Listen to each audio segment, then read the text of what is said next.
Hey, what's up? It is Zach, Team Mr. Mortgage. Yes, I did just wiggle both my ears. Can you do that? Um, I hope everybody's having a wonderful holiday season, that you had a very, very Merry Christmas. A huge, loving, happy anniversary goes out to Holly and Slate Montgomery. For those of you who don't know, Slate is Mr. Mortgage. He is our senior broker with Team Mr. Mortgage. A great guy, a great couple. I wish you both many, many more years of happiness to come. Also, for those of you who took the time to like and to share and to comment on my post or my video from last week, video is obviously not my most comfortable medium. It's not really my cup of tea. So to see that what I'm putting out there is impactful and helpful, it means the world to me. And I hope this video is equally as helpful to you.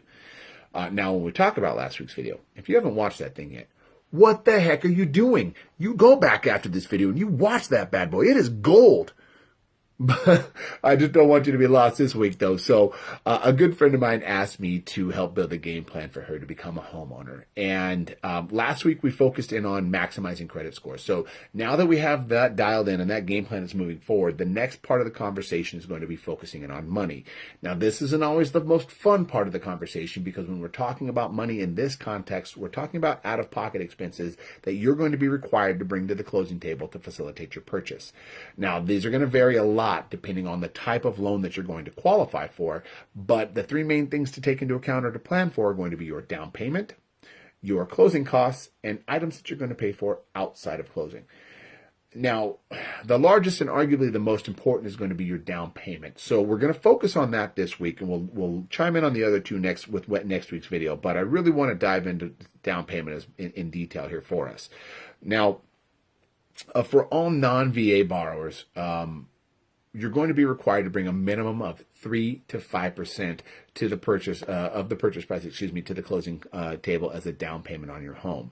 That amount's going to vary depending on things like the type of home that you're going to buy. So manufactured home versus condo versus single family, debt to income, which is money in versus money out. But most importantly, it's going to really depend upon the type of loan program that you qualify for and that you move forward with.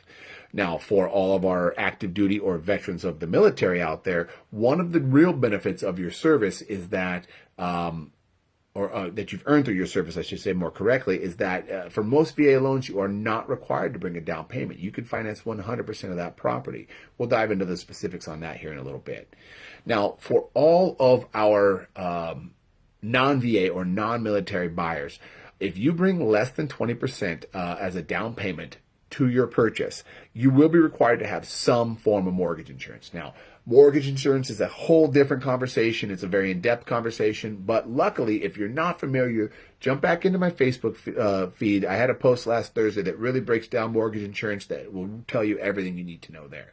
But long story short is that in addition to your principal, your interest, your taxes, and your insurance, mortgage insurance also gets added in on top. So now you have an additional couple $100 added on to your monthly mortgage payment. It's not helpful, but long story short, though, you'll be able to get a house.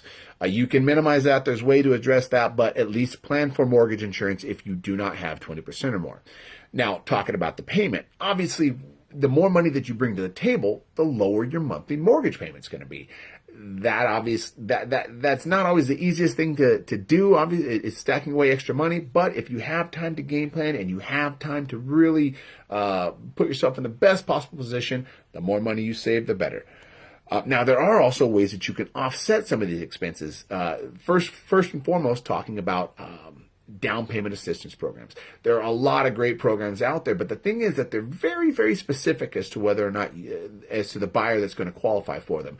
Don't just bank on that being the answer. I would tell you that before you decide on your down payment, talk to a mortgage professional, shoot me a message. We can look at those programs and see if those are programs that are going to make financial sense for you. Another thing that I've seen a lot recently are gifts. Now, a good example is in a recent transaction was that a mother gave her son a living inheritance so that the son could afford to buy a home with a huge down payment for his family. He brought in over 35% because the mother said, "Here, put this towards a home for your family." 100% acceptable in every loan scenario. The one thing I'll warn you about is that we have to make sure we can track that money. So if mom's digging up coffee cans from the backyard, we might have an issue with it. Let your loan officer know. Last but not least is retirement assets or retirement funds. So if you have a 401k, a TSP for our military friends out there, you can get a loan against that asset and use that for down payment and also for closing costs. I don't recommend liquidating the asset. You're going to end up paying significant penalties and taxes on that. And you usually cannot take 100% of what you have in the account. So before you move forward, find out what's available there for you as well. Now, for all of our active duty and our military and our veterans of the military, there's really three scenarios that you're ever going to consider bringing money to the closing table.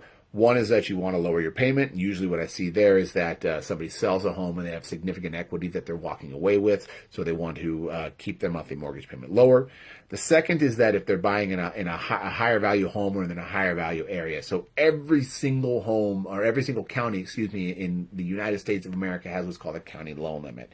If you go above that limit, in a VA loan, you're going to end up having to bring in money as a down payment. Your loan officer can tell you exactly what you're going to need there. So if you have questions, give me a call, shoot me a message. I can tell you all about it. And then last but not least is going to be specifically for active duty military and also for veterans who do not have service-connected disability.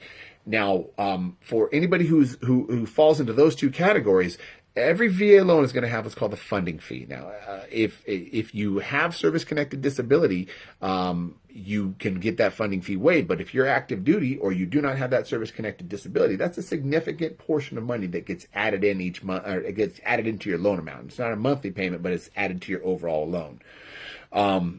If you bring 10% or more to your purchase, you can significantly lower that funding fee. Now, that only applies for purchases, though. So if you're doing a refinance or a cash out refinance, your funding fee will not drop. It's still going to be the basic percentages. We're not going to dive into the specifics right now.